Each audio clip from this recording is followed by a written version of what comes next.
Halo teman-teman, hindarilah judi dan semua bentuk judi termasuk judi online. Sebab judi hanya akan membawa sengsara dan derita. Jika kalian melihat komentar spam bot seperti ini, mohon bantuannya untuk melaporkan komentar ini dengan cara seperti ini.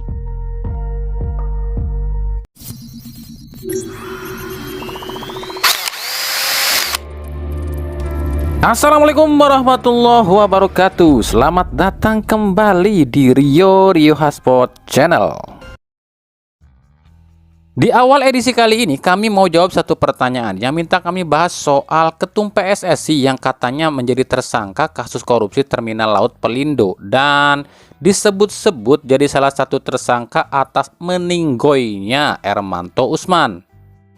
Oke, sedikit aja ya kita bahas atau spill hal ini ya. Ermanto Usman ini adalah seorang pensiunan pekerja JICT. JICT itu sebuah apa ya? Perusahaan terminal laut lah, pelabuhan di Tanjung Priok, atau mungkin bisa dibilangnya salah satu mantan karyawannya PT Pelindo lah ya. Nah, Ermanto Usman juga adalah ketua Serikat Pekerja di JICT. Nah, ceritanya nih ya, awal mula kejadiannya katanya begini. Di sebuah podcast bernama Madilog, nah Ermanto Usman ini ngoceh-ngoceh nih soal korupsi di tubuh Pelindo yang melibatkan para petinggi dan pebisnis di negeri ini, salah satunya Erick Thohir.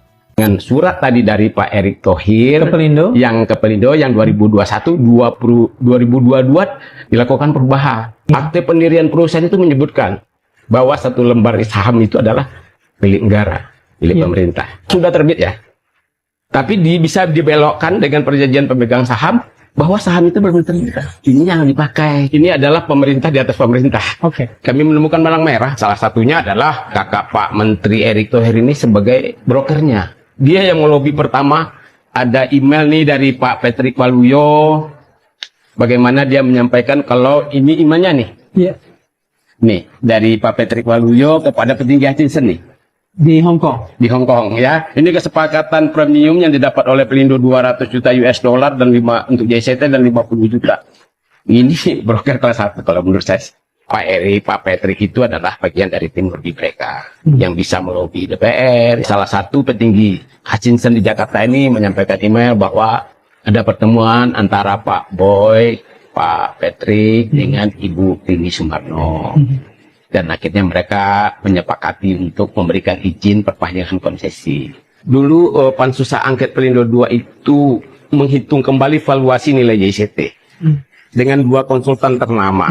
Satu Deutsche Bank, DB, satu lagi dengan Bahana Sekuritas.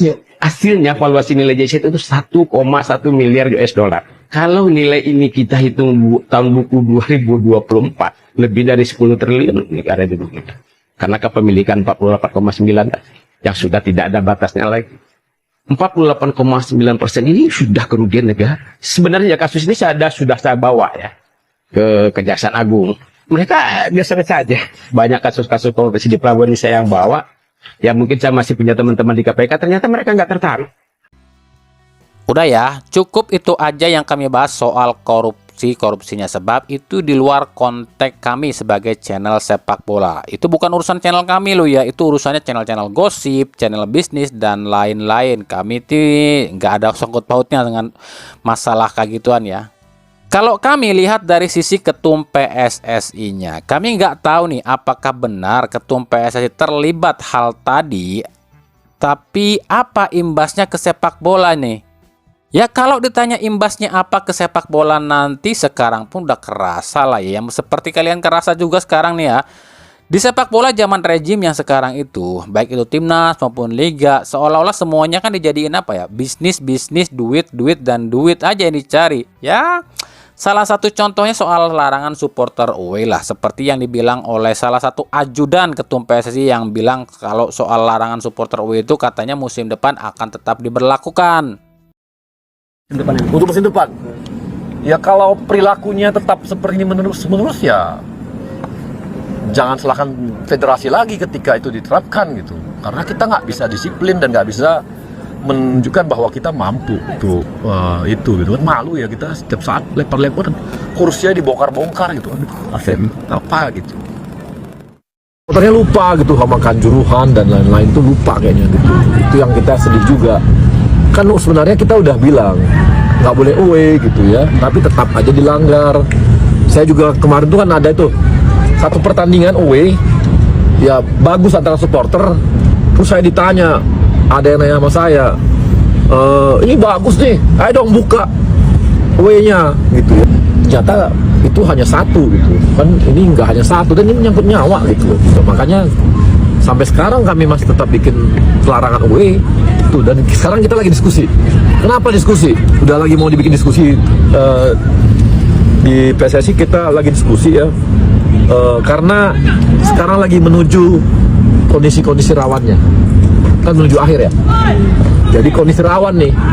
Nah ini yang kita harapkan, ada mudah-mudahan nanti kita ini perangkat pertandingan dikejar-kejar, ya semua dikejar-kejar, infrastruktur stadion dirusain gitu ya. Berarti larangan away berputar besar masih berlaku Masih musim depan. untuk musim depan. Ya kalau perilakunya tetap seperti ini menerus ya jangan salahkan federasi lagi ketika itu diterapkan gitu, karena kita nggak bisa disiplin dan nggak bisa menunjukkan bahwa kita mampu itu gitu kan. Malu. Kalau kami sih ngelihat orang ini ngomong ya paling ketawa ngakak aja. Cuma yang lebih lucu buat kami ada di kolom komentar. Ini masih banyak yang on, ternyata masih banyak yang nulis, kali ini saya setuju dengan Arya. Makanya berkali-kali kami bilang, kami ini bukan ngejelekin, bukan ngeledek, tapi kami cuma menasehati. Sekolah itu yang rajin, biar pinter. Di sekolah jangan kebanyakan mabar, jangan kebanyakan main game, jalan-jalan di mall. Akhirnya apa? Otaknya mampet. Masa yang gini dibilang setuju sih? Oke, kita beberin. Dia bilang, masa kalian lupa, seolah-olah sekarang manusia tuh, orang-orang tuh lupa dengan tragedi Kanjuruhan. Woi, tragedi Kanjuruhan diungkit-ungkit buat apa? Buat jadi tameng supaya supporter away itu masih dilarang gitu. Lah gimana sih, ini kebodohan yang pertama kalian kalau percaya dengan omongan si Asroda nih.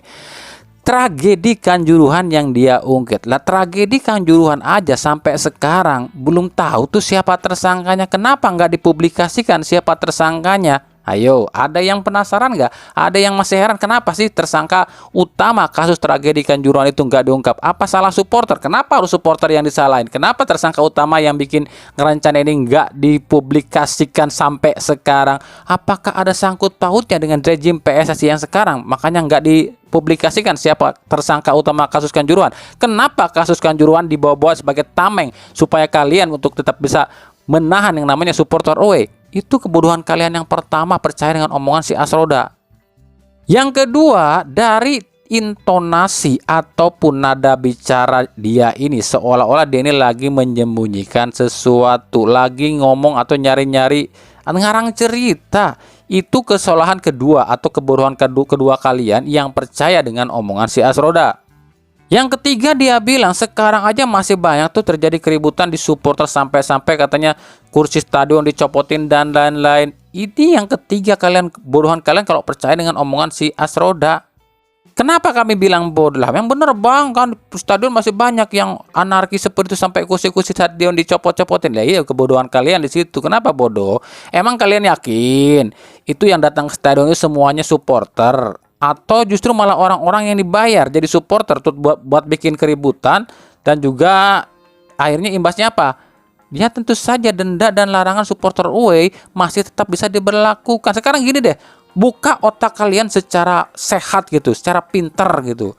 Satu kali ada supporter away 25 juta, betul. Ada flare satu biji itu 25 juta. Kalau flare-nya banyak sampai 60 juta. Lemparan botol ke dalam itu 20 juta. Keributan 50 sampai 100 juta. Bahkan di minggu kemarin aja, pekan kemarin aja, PSSI dan Komdisnya itu meraup 515 juta. Bayangin, satu pekan dapat setengah M, siapa yang nggak ngiler? Jadi bisa aja orang-orang yang datang ke stadion itu nggak semuanya penonton, nggak semuanya supporter, tapi mungkin saja ada di antara mereka orang-orang yang disuruh buat bikin keributan, yang ujung-ujungnya ada alasan buat tetap menjalankan yang namanya larangan supporter away, dan Komdis PSSI masih terus ambil cuan tiap pekan. Nih makanya kita kasih kalian agak pintaran dikit. Sebelum tragedi Kanjuruhan terjadi, kami mau tanya, supporter away ada nggak? Ada dong. Keributan antar supporter di stadion ada nggak? Ada dong. Flare ada nggak? Ada dong. Tapi apakah riuh heboh seperti sekarang? Tentu tidak. Kenapa demikian? Karena waktu itu nggak ada yang namanya denda dari Komdis. Ya udah, flare mah flare aja, ribut mah ribut aja di stadion. Udah ribut, udah selesai pertandingan, kelar, udah kelar. Besoknya lagi ya ketemu lagi biasa lagi. Lah kalau sekarang gara-gara dikasih denda seperti ini sama Komdis, akhirnya klub pun kan ngewanti-wanti, ngoceh-ngoceh sama supporternya. Nah, supporter yang diomelin sama klub, ngomel-ngomel juga dong sama supporter. Akhirnya apa? Permusuhan semakin banyak, semakin lama semakin tinggi, semakin ketat, semakin kencang, yang membuat apa? Anarkisme semakin tinggi. Dari zaman dulu juga hal seperti ini udah terjadi, tapi biasa-biasa aja. Sepak bola mah jalan-jalan aja. Kenapa sekarang dibikin riuh? Kecuali memang ada tujuan tertentu untuk menarik duit dari sana. Itu secara apa ya? Secara simpelnya. Kok bilangnya percaya sama omongan si Arya sih? Ini otaknya kemana ini? Makanya dari sini aja kalian harusnya bisa menyimpulkan seperti apa citra PSSI yang sekarang. Nggak ada yang bagus kecuali isinya cuma bisnis, duit, dan pencitraan. Mulai dari kisru soal pemecatan Sintayong, gagal Piala Dunia, gagal timnas di semua ajang, penunjukan Patrick Kluivert, penunjukan George Hedman, sampai FIFA Series. Semuanya jadi polemik sampai sekarang. Kemudian mereka menerapkan sebuah peraturan sanksi Komdis buat supporter away. Apa faedahnya? Nggak ada faedahnya. Yang ada malah keributan, malah merajalela, teror merajalela, supporter malah terpecah belah, saling tuduh, saling hujat, saling hina. Apakah itu sebuah kesuksesan? Jadi balik lagi ke soal kasus Pelindo, kami nggak pernah mengatakan apapun, cuma ya seandainya apabila kalau memang gitu kan ketum PSSI tersangkut kasus seperti dan jadi tersangka, ya mungkin ini jadi puncaknya. Puncak apa? Puncak kehancuran sepak bola Indonesia. Kami dulu pernah memprediksi, mungkin kalian penonton setia channel ini pernah mendengar kami bikin sebuah narasi. Di pertengahan tahun 2026 akan terjadi sebuah kejadian yang menghebohkan di Indonesia ya, dan ini mungkin saja salah satunya bisa berpengaruh pada sepak bola. Tapi waktu itu kami nggak pernah bilang loh perubahan apa itu, dampaknya apa pada sepak bola. Apakah dampaknya sepak bola akan maju atau dampaknya akan tambah hancur? Kita nggak tahu, dan kami pun nggak tahu itu bakalan terjadi atau enggak. Itu baru sebatas penelitian berdasar dari berbagai artikel dan juga sumber buku-buku dari sejarawan-sejarawan zaman dulu ya. Tapi nggak tahu benar apa enggaknya, itu cuma prediksi kami aja. Kita lihat pertengahan tahun 2026 apa yang akan terjadi ya. Kalau nggak ada apa-apa berarti ya apa yang kami baca itu mungkin cuma sebuah karangan atau apa gitu aja. Kita lihat nanti deh.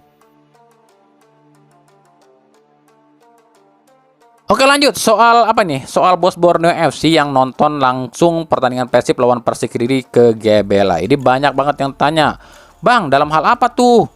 Katanya, ini ada yang aneh nih kan, kenapa tiba-tiba bosnya Borneo nonton Persib? Ya, kenapa sih? Kalian berpikir tuh otaknya sempit banget. Kalau kami pribadi nggak ada yang aneh ngelihat bos manapun kalau nonton pertandingan manapun. Itu mahal biasa, apalagi sekelas bos Borneo FC. Kan Borneo FC pertandingan selanjutnya lawannya Persib. Jadi ya mungkin aja Nabil Hussein lagi mantau langsung seperti apa sih permainan Persib. Ya daripada sembunyi-sembunyi kan nontonnya, ya mendingan sekalian nongelin aja gitu. Cuma ya kalau benar nanti lawan Borneo FC Matrikardi nggak main, ya ini memang keuntungan tersendiri sih bagi Borneo FC. Ya meskipun kembali kami katakan kartu kuning yang diterima oleh Matrikardi itu adalah kartu kuning goib. Jadi kalau untuk yang satu ini kami nggak mau tahu ya, nggak tahu soalnya apa tujuan Nabil Hussein ke GBLA, dan juga nggak mau sok tahu dan nggak mau bersuujon ataupun berspekulasi, takutnya nanti kami malah disebut fitnah. Pokoknya kalian boleh apa ya? Boleh berkomentar sendiri, tapi jangan sampai fitnah, jangan sampai kayak orang yang yang satu ini nih. Kenapa demikian? Nanti ujung-ujungnya bisa ya berurusan dengan hukum lah. Nih contoh nih, orang yang satu ini tuh apa ya, otaknya setengah kali ya. Dia komentar katanya Persib dan Erick Thohir mafia sesungguhnya di Liga Indonesia. Gara-garanya apa? Persib menang lawan Persik Kediri dan dapat 2 penalti. Ada, ini nih yang begini nih kalian nggak boleh nih. Apa nggak boleh? Emang kelihatan sepele nulis kata-kata itu doang. Tapi ini buat tuduhan loh. Tuduhan tanpa bukti itu bisa-bisa nanti diperkarakan, masuk bui loh. Apalagi di sini yang dibawa-bawa dua pihak yang gede, Persib dan Erick Thohir. Dua pihak gede ini cukup bilang ke pengacaranya, apa kata-katanya? Perkarain, habis lu beneran. Atau mungkin si pelakunya mikir, genang aja, gua mah masih bocil, gak bakalan diapa-apain, paling juga diomelin dikit terus dilepasin, kan gua masih bocil. Itulah kalian kurangnya pengetahuan kalian. Ada yang namanya KUHP baru, makanya kalau kalian nggak tahu ada KUHP baru itu ada. Kalau pelaku itu masih di bawah umur, ada dua pihak yang bakalan kena. Yang pertama orang tuanya, bisa aja orang tuanya yang dipidanain. Yang kedua ada yang namanya penjara khusus anak-anak. Jadi jangan deh ya, jangan begini lo ya, jangan lakukan hal kebodohan kayak gini. Berabe urusannya, cuma ngetik sedikit bisa-bisa 4-5 tahun dalam bui.